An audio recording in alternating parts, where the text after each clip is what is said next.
Well, good morning. Welcome to Genesis. We are so glad that you guys are here this morning. Man, I feel like we've already had church. Like we could probably just do communion and go home. That was a phenomenal worship this morning. It's been amazing. But we're so glad that you guys are here to worship with us today. So I'm going to continue on with our Reply All series that we've been doing over the last few weeks. Back around Easter, we asked you guys some questions about things that you want us to talk about, things that we can answer for you. And so this series is in response to the questions that you submitted back around Easter.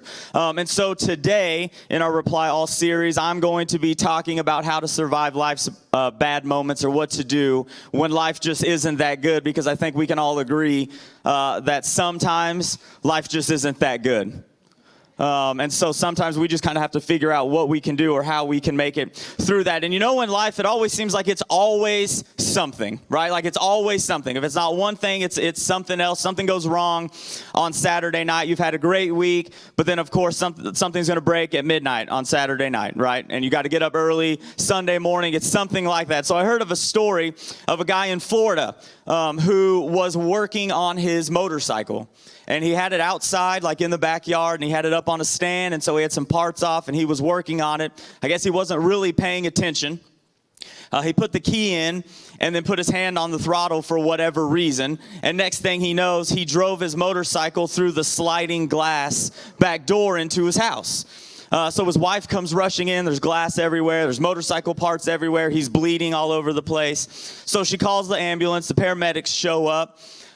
They get him and they take him to the hospital. Before the wife leaves, though, she decides that she's going to clean up some of the gas that's been spilt there in the living room. And so for whatever reason, she goes and she gets some toilet paper and she wipes up the gas, throws it in the toilet, and then goes to the hospital. So she goes to the hospital. They patch him up. They release him. They come home. The husband's stressed, so goes to the bathroom. While he's in the bathroom, what does he decide to do? You guessed it, he decides to smoke a cigarette. So he lights the cigarette up, throws the match into the toilet. What do you think happened? Boom, a huge explosion. He gets thrown all over the place. The wife runs in there, the toilet's shattered. He's bleeding again on the other side of the bathroom. So the wife calls the paramedics again. Same ambulance crew that got him the first time shows back up. They're taking him back to the hospital. As they're wheeling him on the stretcher to the ambulance, they ask what happened. The wife tells them what had happened. They laughed so hard, they dropped him off of the stretcher and broke his arm. It's always something, right? Like, that's a bad day for that guy. It's pretty funny for us, probably not that funny for him, but in life, it is always something that seems to happen, and it always seems to just pile on and pile on. No matter what we do, sometimes that's just how life is. So as I'm bringing this about, over the last year, I know I've brought up a lot about losing my dad. For those of you that if this is your first time here, a year ago yesterday, I lost my dad unexpectedly. So I've been thrust into this season over the last year of life's just not been that good.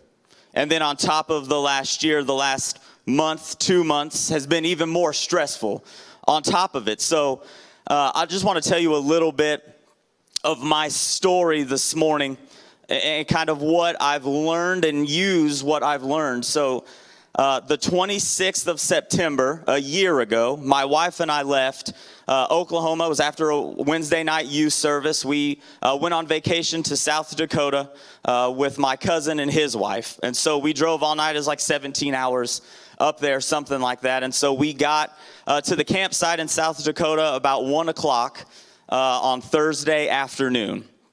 Did what we, set up our tent, got everything ready. The first thing that we were going to do was go to Mount Rushmore. It was about an hour away from Custer State Park where we were staying at. And so we drive to Mount Rushmore, and I get there. I've never seen it before. I'm excited. Couldn't see anything. It was so foggy and cloudy that I literally couldn't see any of the mountain. So I drove 17 hours to not even see Mount Rushmore. But I remember I called my dad, and I was like, hey, you want to see Mount Rushmore? And he said, yeah. So I flipped the camera around on the phone, and we just laughed because I was like, there it is. You couldn't see anything, like literally not a thing. Little did I know that that was going to be the last time that I actually talked to my dad on the phone. So we hung up the phone, spend the rest of the night. It snowed that night, so it was like 3 degrees outside in a tent, so that was just miserable. We wake up the next morning, and we drove up there, and we were going to stay there because they do this big buffalo roundup there at Custer State Park. It's like a big deal. So we go to that, and I remember I sent my dad a couple pictures of where we were and what we were seeing, and he wrote me back. Obviously, I still have those text messages on my phone. And so we watched the buffalo roundup. We did that. And then about an hour later, we get in the car, and we're going to drive to do whatever else we were going to do that day. So on the way to the next event, my sister calls me, and she says, hey, did you hear about Dad? And I said, no. And she said, he's having a heart attack. And I said, okay. And I'm 17 hours away, and I didn't know what I could do, obviously. And so I said, all right, well, I guess just keep me informed, let me know what I need to do. But in the back of my mind, I really wasn't that worried about it. I hear that people have heart attacks all the time. My sister had told me that he was in the ambulance and on the way to the hospital. So I really wasn't that worried about it. A few minutes later, my mom calls me, and she said, hey, did you talk to your sister? And I said, yeah. She said, well, I didn't want her to do that. I know you're up there. I don't want to ruin your trip. But he's in the ambulance, he's on his way to the hospital, and I think he's going to be all right. My mom didn't seem that worried about it either. So I said, all right, well, just let me know what I need to do. If I need to start driving home, if I need to get to the airport, whatever it is, let me know. She said, okay. So about 20 minutes after that, my mom called me back, and she said, hey, you need to talk to the doctor. So she put the doctor on, and the doctor was like, yeah, so it doesn't look good. You really need to try to get home as fast as you can. I said, all right, I'll do that. So I'm in the process of trying to figure out what to do. We rode with my cousin and his wife. I didn't drive. It's 17 hours. So I was like, all right, I'm just going to go to the airport. Just take me to the airport. It's about 30 minutes in the opposite direction of where our campsite was. Luckily, I had my ID on me, and that was about it. And so my cousin and his wife just take me to the airport. We're not even there. I get 10 or 15 minutes down the road towards the airport. My brother-in-law calls me crying, and he says he's gone. So in the span of about an hour to an hour and a half, life went from being pretty good, I'm on vacation, to the worst day of my life in about an hour and a half. And we got to the airport, and I had to fly from South Dakota to Denver to Houston to Oklahoma City to get here. And it was the longest flight. And honestly, just to add a little humor, it was probably a really long flight for the people flying with me because I hadn't showered in 2 days, and I smelled like campfire from the night before. So it probably wasn't too fun for them either. But in that span of an hour to an hour and a half, my best friend was gone. And I remember sitting on the phone after my brother-in-law called me, just trying to figure out what I was going to do. And I just didn't know. I honestly didn't know. I knew you're supposed to cry, right? When that happens, that's what you're supposed to do. But I couldn't cry. I just sat there, and I'm pretty sure I called my boss at my job at the time just to let her know I wasn't going to be there for a while. I didn't know when. I don't really know why that had to be done. And then I called my uncle who lives in Tennessee. I think I called my best friend. I think I texted Brian and Serena, or maybe I called. I don't really remember. And I just remember I got hot all of a sudden. I was just burning up. I needed air, and I rolled down the window, and it was already freezing. And I just sat there in shock because life went from good, it's awesome, to life being terrible. And now all of a sudden, what am I supposed to do? So I tell you all this to give you a little just a background on my story and share that a little bit. And I tell you that because I want you to know today, when we talk about what to do during life's difficult moments, I want you to know that if you're going through something today, I want you to know that I've been there, that hopefully I can relate to you a little bit because I've walked maybe in your steps. I've seen what you're going through. I've lived it. And so I just want to share a few things with you this morning that will hopefully help you during difficult times. Because here's one of the things I know that I learned from this is that you're going to have choices that you have to make.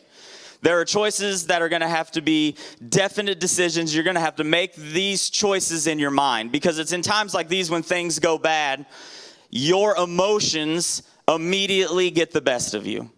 And your emotions are untrustworthy, because your emotions during this time and my emotions at that time more than likely were pulling me in a different direction than what my decisions needed to go. My emotions were telling me one thing, but I knew, luckily, honestly, by the grace of God, that my decisions needed to go in a different path. And so we have choices to make, but the one thing I want you to know is that God is on your side. I never questioned at that moment if God was on my side or not. The songs that we sang, the verses that we read together, man, fit perfectly. Such powerful words. Nothing formed against us shall prosper. And so I want you to know that if you're going through something, God is on your side today. And He's got power, He's got strength that He can get you through these. Our verse this morning that we're going to look at first is 2 Corinthians 1:8. And this is Paul writing to the people in Corinth, and he said, "We do not want you to be uninformed, brothers and sisters, about the troubles we experienced in the province of Asia. We were under great pressure, far beyond our ability to endure, so that we despaired of life itself." So in these verses right here, Paul is saying they were under such great pressure that was so far beyond their own ability that Paul himself contemplated suicide, is what this verse is saying. He despaired of life itself. It was so difficult for him. And then he goes on to say, "Indeed, we felt we had received the sentence of death. But this happened that we might not rely on ourselves, but on God who raises the dead." So Paul says this happened not so that we can rely on ourselves, because he already said it's more than his own ability could endure, but it happened so that he could rely on God, like I said, because God is on your side. And He is a God, church, who raises people from the dead. That's the God that we serve, the God that has a power to bring somebody back to life. So a God who has that kind of power can get you through the circumstance that you're currently going through, whatever you're facing. But on God who raises the dead. He has delivered us from such a deadly peril, and He will deliver us again. On Him we have set our hope, we have set our hope that He will continue to deliver us as you help us by your prayers. Then many will give thanks on our behalf for the gracious favor granted us in answer of the prayers of many. So one thing I want to point out on this, it says He has delivered us from such deadly peril. He will deliver us again, and He will continue to deliver us. So what you need to understand is these three things is, one, He has, He will, and He will continue. He has delivered you before when you've been through a bad time. If you're in it again, He's going to continue to deliver you through that. And then the next time something happens, He's going to continue to deliver you. God is on your side. He has, He will, and He will continue. What I do know this morning is there are three types of people in this room. You are either just coming out of a difficult time, you are currently going through a difficult time, or you are about to go through a difficult time. And I know that's not that encouraging this morning. They're like, yeah, come to church, be encouraged. Like, you're about to go through a trial, great job. Well, that's not quite what it is, but that's basically how life works, right? Like, it's a circle. There are good times and there are bad times, but it doesn't matter what you do in life. You're in one of those three situations. So this morning, I'm going to give us 6 stages that we can go through, or that we can understand about dealing with life's difficult moments. Before I reveal that first one, though, the question is why? Why do we go through things? Why do bad things happen? We hear that all the time. Why do bad things happen to good people? What did they do? Why does God allow this to happen? The easy answer is because the world is broken. It's because sin entered this world, and that's a consequence. And one of the things that I came to understand is that my own sin contributes to the bad things that happen, right? Like, my own sin contributes to this broken and fallen world. So it's not necessarily that God allows these things to happen. It's just a result of our sin. But the great news is that God has this amazing rescue plan. He's a God that has, He will continue, right?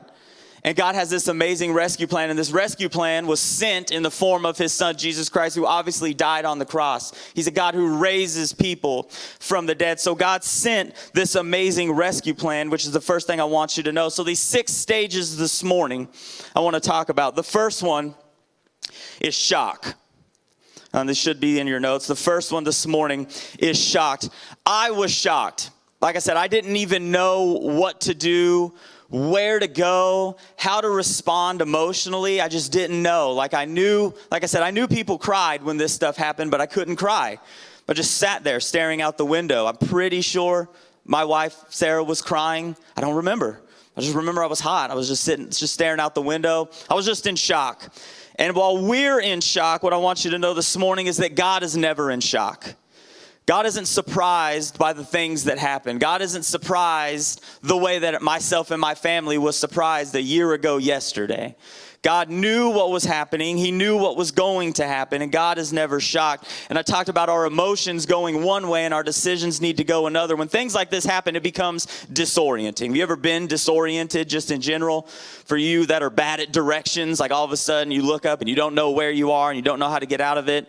If you're not good with technology, your GPS is useless, which I still don't understand how that happens. My mom, worst with GPS ever. Just type it in your phone, but she can't do it. It's disorienting. So when things like this happen, you become shocked. You're disoriented. You can't trust your own emotions to get you through this because you are disoriented. But this is where Ecclesiastes 4:9-10 comes in. It says, 2 are better than 1 because they have a good return for their labor. If either of them falls down, one can help the other up. But pity anyone who falls and has no one to help them up. 2 are better than 1. There's no way that I could have handled this and went through this situation by myself. Just being perfectly honest with you guys, there's zero way I could have handled the things that I had to have handled by myself.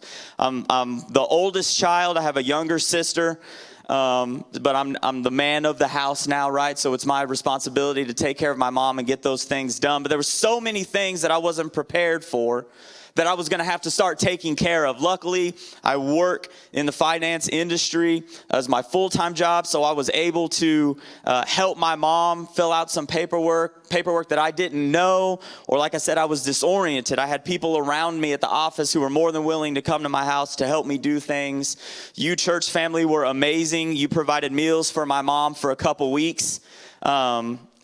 There's no way we could have done that on our own. That's just such a heavy burden. But this verse is telling us 2 are better than 1 because it's a good return for their labor. If either of them falls down, there's somebody there to help you up. This morning, church, if you haven't already, there's going to come a time where you're going to fall down. And you're going to need somebody that can help pick you up, because I promise you're just not going to have the strength on your own to pull yourself up. You're going to need people who are there. And then that verse says, but pity the one who has no one to help them up. Our emotions, your emotions, our personality, some of us, that's what we want to do in times like that. We want to pull away from people. We want to do this on our own. We're private people. We're quiet. We don't want anybody to know our business. But that verse says, but pity the fool who doesn't have anybody to help you up. You're going to need somebody to walk through this with you. You do not want to go through this alone. It's going to be difficult for you to pick yourself up in difficult times, but God says 2 are better than 1. So don't go through things alone. I have a principle that you can fill in right there that goes along with this. And the principle is this: when life falls apart, don't run from God and people, run to them. Your emotions are going to tell you to do the opposite a lot of the time. But I just want you to keep remembering that your decisions are going to have to go in the opposite direction. You're going to have to make a firm decision to go away from what your emotions are leading you to do. So when this happens, don't run from God and people, run to them. Your second point this morning, your second stage that you're going to go through is sorrow. You know, in John chapter 11, we read that God himself, that Jesus was an emotional person. It's the shortest verse in the Bible. We all know it. It says Jesus wept, right? Jesus was late coming to a town where one of his best friends was. His best friend had died. And this is Jesus, right, who knows that he can bring people back to life, and he knows what he's about to do. But even in this moment, Jesus himself is overcome with emotion, and it says that Jesus wept. So Jesus knows our sorrow and understands it. And in Isaiah 53:3, it says, he was despised and rejected by mankind, a man of suffering and familiar with pain. So what I want you to know is that Jesus experienced life completely. He lived 33 years, but he waited 30 years before he started that ministry. And in my opinion, I feel like he waited 30 years because he had to qualify himself to become our best friend. He had to qualify himself as somebody that we can run to. So that means that Jesus experienced every single emotion that you and I can experience. Jesus experienced happiness. He experienced sadness and pain and anger and grief and all of these things. So that qualifies him to make him the one that we can run to, because God isn't unfamiliar with what we go through. God doesn't know it's not that he doesn't know what I'm experiencing through the loss of my father. God knows because he's God, yes, but I want you to know that Jesus experienced my pain. He walked where I was. He was in my shoes, and he experienced that pain. It says he was a man of suffering, familiar with pain. And while you're sorrow, one of the things I want you to know is that can become overwhelming, and that is where your emotions can get a little dangerous. Because even though you're sorrowful, you don't want your emotions to be overwhelming, right? You don't want to become overwhelmed. Psalm 61, 1-2, written by David, who was a worshiper. When he was sad, when he was feeling emotions, this is what David did. He just wrote songs, and he was a worshiper, right? So in Psalm 61, 1-2, it says, "Hear my cry, O God, attend to my prayer. From the end of the earth I will cry to you. When my heart is overwhelmed, lead me to the rock that is higher than I." David knew in this situation with what he was going through, he was becoming overwhelmed with emotion. He didn't want to be overwhelmed. He didn't want to lose control. And he says, lead me to the rock that is higher than I. So David is saying, I need to grab hold of a firm foundation. I need to grab something that is solid, and I'm going to cling and hold to that. This morning, our emotions become overwhelming for us, and it makes things shaky. We can't trust ourselves. We don't know how we're going to make it the next day. We're drowning in our sorrow, but we need something that we can hold on to. On our darkest days, whatever your darkest day is, if it happened, if it's happening now, if it's going to happen soon, this is what I want you to know. On your darkest days, one thing that you can do is worship. Yesterday, I think it was yesterday. Nope, Friday. Wasn't yesterday. Friday, was mowing the yard, and I was just listening to some praise and worship, like trying to, still preparing for this morning. And I found this song, I think it's called Sea of Victory by Elevation Worship. And I sent it to the staff in a text message. I probably listened to that thing 11 or 12 times in a row, just over and over while I was mowing. If anybody was near my backyard during this time, they got quite a singing session from me in a little concert. But I'm like singing loud. At some points, I noticed I was pushing the lawnmower with one hand because I had the other hand raised. My lines aren't very straight. For those like yard people, I like to have straight lines. But man, I just had a worship session right there while mowing the yard. So on your darkest days, you can worship. I don't know if you've experienced it. Sorry.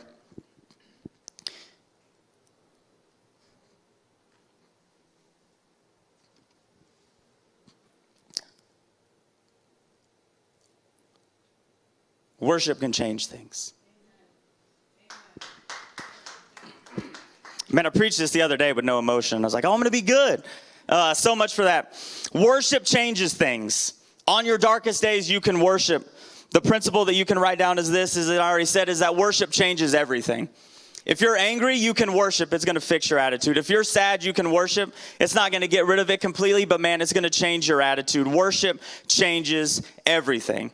The 28th was a Friday. That's when my dad died. The 30th was a Sunday. My daughter Parker wanted to come to church. Wasn't going to take that from her. She was 6 at the time, so she just, doesn't really know what's going on. So I was like, yeah, absolutely, babe. I'll take you to church. I brought her here. I wasn't going to come, obviously, because we were dealing with a lot. But I just felt God telling me, you need to go worship. You need to be back there. So I stood back there next to that door and just worshiped. Don't remember what we sang. I wish I did. But man, it was just so powerful sitting there in that moment, being able to worship. And on top of that, I know I've mentioned this before. There was a gentleman that used to go to our church. I was sitting on the back row. And while I was back there leaning against that wall, he got up and he came back and he put his hand on my heart. And I'll never forget it. He leaned so hard against me that I felt this pressure, right? Thank you. Man, I'm shaking. I felt this pressure. And if I hadn't decided to worship that day, I would have missed out on that experience completely. In that moment, that was a life change. Like, I needed that. I needed the worship. I needed the prayer. And if I had chose not to worship, I would have missed out on that. So no, that worship changes everything. Man, I'm sorry. Your third point this morning is struggle. We're all going to struggle. You're going to struggle going through this. And there's always a 3-letter word that comes up when we're struggling, and that is why. Why me? Why is this happening? Why do I have to go through this? There's always that question, why? And we struggle, and we just want to know why. But here's the good thing about God, right? The amazing thing. There's so many good things. But what we need to know about God is that God sees the beginning and the end, right? Like, he's outside of our time. When we're in it, we can't see where this is going. How do I get through this? What is the purpose of this? What's going to happen on the other side? We can't see that, but God sits out of our time, right? So he can look down, and it's a timeline, and God can see the beginning. He can see where we are, and he can see what the outcome is going to be. He sees the beginning in the end, but we're going to struggle during that time. But in Matthew 27:46, it says, my God, why have you forsaken me? This is Jesus dying on the cross. He is dying for our sins, right? To be able to overcome our dark days. And Jesus, in this moment, right, he became sin, right, who knew no sin. He took on our sin. So in this time, he was separated from God because he was our sacrifice. That was the punishment he took on himself. So in this time, Jesus, knew ahead of time what he was going to have to do. But even in this moment, he's struggling. And he says, God, why have you forsaken me? Even in this moment, it's hard for Jesus, who became our sin, to see the end and the outcome. But God still sees it. You may not know, I may not know the answer on this side of heaven of why we have to experience what we experience. Why did my dad have to die that day at 62 years old? Like, what good comes of that? Why, right? Like, so many questions. And we may not know the answer on this side of heaven. But the amazing thing is, I said that God has this rescue plan, right? And I said that God's got you. He has, he will, and he will continue. God has got you, right? And this amazing rescue plan is that I know for a fact that I get to see my dad again, right? Like, I know where he's at because he was a man of God who raised me the way that I should be raised, really, I feel like. I know I'm going to see him again in a very short amount of time. I'm going to see him again, and I know that. And so God's got this amazing plan. He's got you, and he sees the beginning and the end. In Hebrews 11:35-40, so Hebrews 11 is like a passage in Scripture that talks about the great men of faith. Like, you can read about all these amazing things that these men do, but then the back half of that passage isn't necessarily talking about the great men of the faith. It's talking about others. So in Hebrews 11:35-40, it says, there were others who were tortured, persecuted, and mistreated. The world was not worthy of them. They wandered in deserts and mountains, living in caves and in holes in the ground. These were all commended for their faith, yet none of them received what had been promised, since God had planned something better for us, so that only together with us would they be made perfect. So these people in this passage are the others, right? They're being tortured, persecuted, mistreated. They were living in holes in the ground, right? They were clearly not living their best life. They were going through some things that were pretty bad, right? But then it says, yet none of them received what had been promised here on earth. They were going through completely different things than other people were. They may not have got what was promised here, but then it goes on to say, since God had planned something better for us. God's got something better for each of us than this. Not that life is bad, because there's a whole lot of things that you can look at in life and know that life is good. And really, for the most part, it is pretty good. But God's got something better. I'm involved with Allie's House, which is a local Oklahoma charity. We're based in Moore. Actually, Allie was a little girl who died of cancer a month before her 3rd birthday. So you look at a situation like that and you think, what good can come from that? Like, what do you tell a family who just lost their 2-year-old daughter? What do you say, right? There's not really anything you can say in a situation like that. But the one thing you can say, or the one thing that you can cling to, is that there is something better. Even if I lost my dad a year ago, man, I know that there is something better, and we're going to get to experience that together very soon. Your principle this morning that comes with struggle is this: when this life falls apart, I must keep my eyes on the life to come. God's got something better. He's got you. He's got a rescue plan. You just have to keep your eyes on the life to come no matter what's going on, because there is something better. In John 14, Jesus is talking about leaving his disciples, and they don't want him to go. They don't know what he's going to do. And God says, I'm going to prepare a place for you. Jesus left and is preparing a place for each and every one of us. He prepared a place for my dad, that my dad's getting to reap the joy and the benefits of it now, because God's got something better. And no matter what we're going through, remember that God has got something better for us. So these first 3 points that I gave you this morning really are just kind of how our emotions go, like what we could deal with, the shock, the sorrow, and the struggle. And these next 3 are things that we can do if we make the right decision, right? I said our emotions lead us one way, our decisions need to go in another. So these next 3 points are what we can do when we make a decision to go in the direction that God wants us to do if we are following him. So your 4th point this morning is this: it's surrender. This is where you stop fighting the bad days. Because you're going to have a bad day. You're going to have bad days in the middle of your struggle. But at some point, you've got to understand, I can't do this on my own. I'm not doing it. I'm going to surrender. I'm going to surrender, and I'm going to let this go.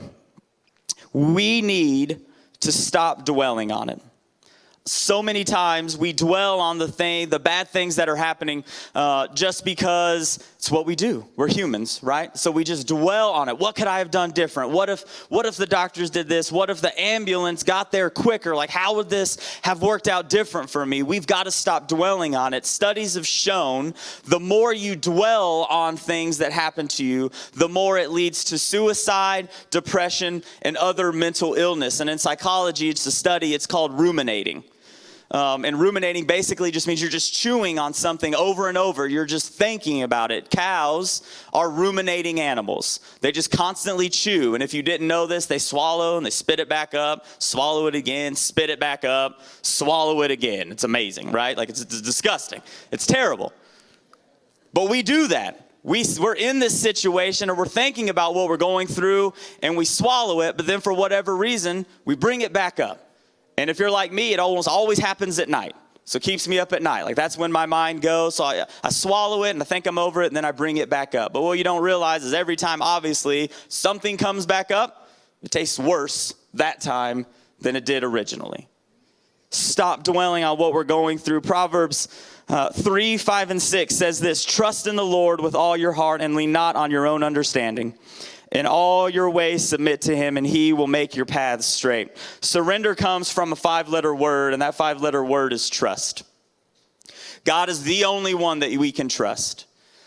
It doesn't matter. Now, you don't want to go through this alone, but God is the only one who you can fully put your trust in and know that he's got you. Other people are going to let you down, whether on purpose or on accident, but God is the only one. Remember, he's qualified himself to be the one that you can run to. He's qualified himself to be the person that you can trust. So trusting in God allows surrender to happen. Your principle is this: trusting God is the only way to peace. if you try to find peace outside of God, I promise you're going to come back. Because all those other methods are going to leave you hanging, and they're not going to satisfy you, and they're not going to take care of you. But trusting God is the only way to peace. So put your trust in God. Your fifth point this morning is this: it's sanctification. Nothing but good can come from God. We know that as a church, right? Nothing but good can come from God. But one amazing thing about God is this, is that he can take the bad and he can use it for good. And he can use it to teach people. Romans 5:3-4 says this. It says, we continue to shout our praise even when we're hemmed with troubles, because we know how troubles can develop passionate patience in us, and how that patience in turn forges the tempered steel of virtue, keeping us alert for whatever God will do next. And then in 1 Peter 1:6-7, it says, so be truly glad. There is wonderful joy ahead, even though you have to endure many trials for a little while. These trials will show that your faith is genuine. It is being tested as fire tests and purifies gold, though your faith is more precious than mere gold. So when your faith remains strong through many trials, it will bring you much praise and glory and honor on the day when Jesus Christ is revealed to the world. So in these two passages of scripture, in Romans it says you're still going to be hemmed with troubles, but God is using this to develop us. Like tempered steel. So as you're tempering steel, there's a lot of heat, there's a lot of friction, there's a lot of things that go into that. But that has to happen in order to bring out that nice shine that steel has. So during your moments of struggle, during this process, if you make the decision, God is using this to make you like steel. He's using it to develop you. And then in 1 Peter it says, so it's like when it's being tested and purifies gold. We're being purified through this. God is making us stronger and developing our character. So many of us pray, God, would you help me develop patience? Like God wants to develop your character. Be careful what you pray for, right? Just because now this is an instance for me where I've had to understand and make that decision. All right, I can learn something from this. God is using it to develop me. There are things that I do now since I lost my dad a year ago that has completely changed my perspective. You don't know how to handle it, and you don't know what you need or what's important to you. At least I didn't until I was in the middle of going through that. So I just didn't know. You know, everybody for the most part is nice and kind. What can we do? Text me and call me if you need me. I love that. But I just didn't know what I needed, honestly. Like my head wasn't so I could I know I needed this one thing. But there were things that stuck out to me that were unbelievably important. People coming to the funeral home to see my dad. I don't know why. It just made me feel like people cared other than me. We had a lady in our church, Tracy Weimer. I don't think she's here. I remember one night she came. That just meant so much to me. I don't know why. She'd probably talked to my dad a couple times since I'm staff here. But that was just huge for me. People coming to my dad's funeral. Again, I don't know why, but I guess it's just because I wanted to know that he made an impact elsewhere or that other people cared about my dad. So those small things, while it seems small to me before, it's completely changed my perspective now. I make an effort to go to a funeral home. Whether the family sees me or not, I at least want to go, pay my respects, and sign my name in the book because I looked at the book just because I needed that, right?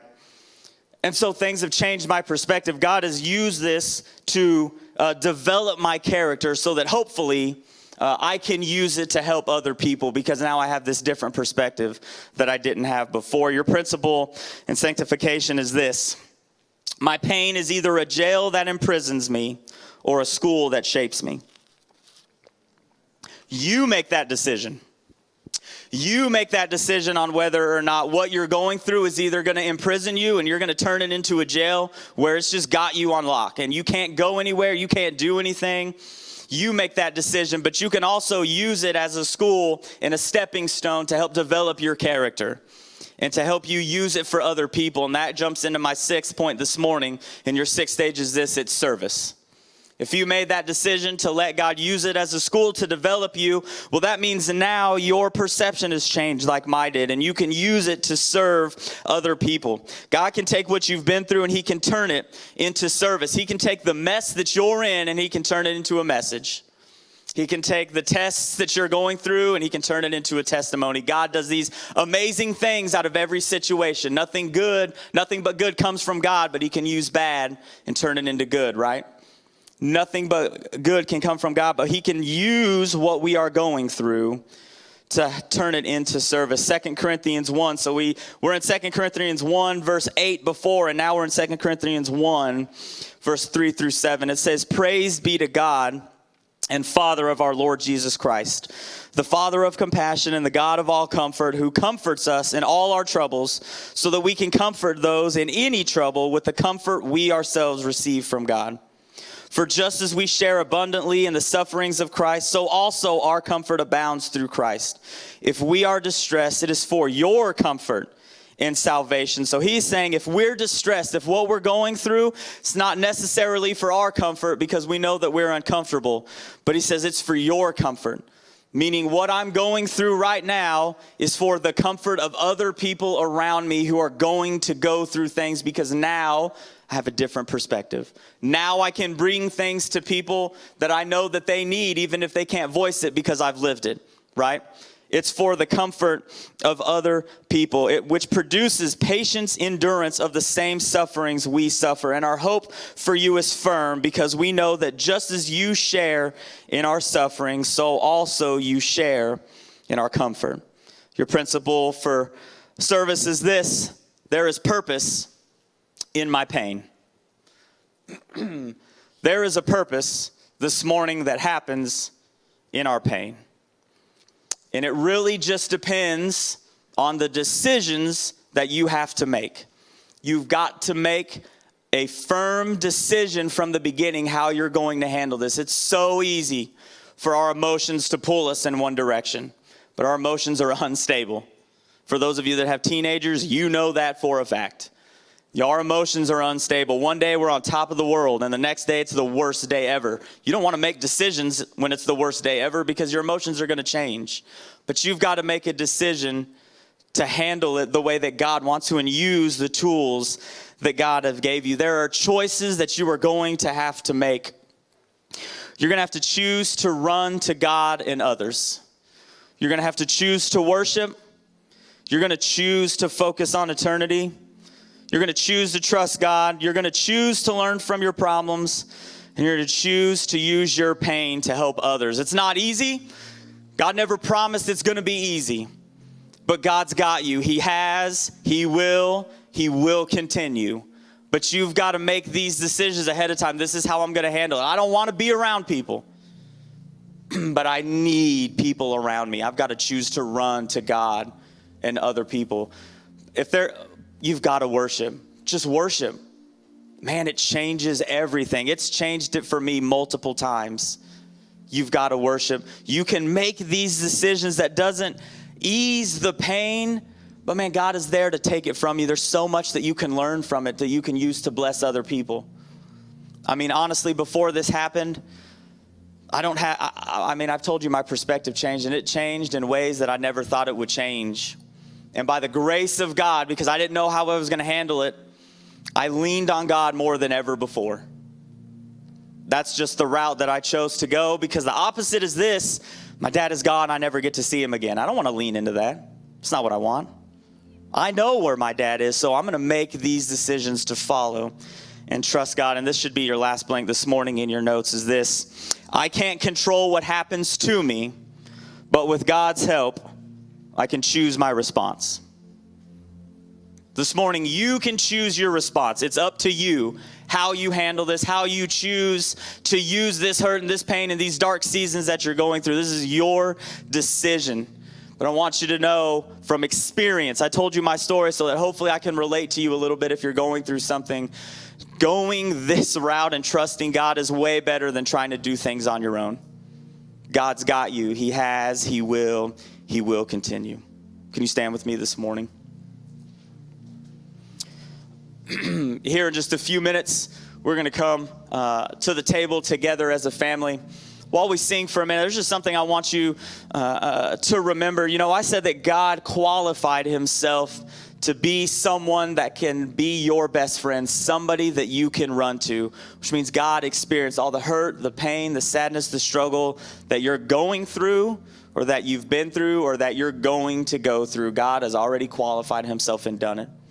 This morning as we sing and before we come, I just want you to remember that gift that he gave you, right? What he did to qualify himself. It wasn't easy. He didn't like it. He felt distance from God. He didn't know. But God had to do that so that he could be the one that you run to. And by giving his son and giving himself up, that's what he did for you. Let's sing and focus on this morning.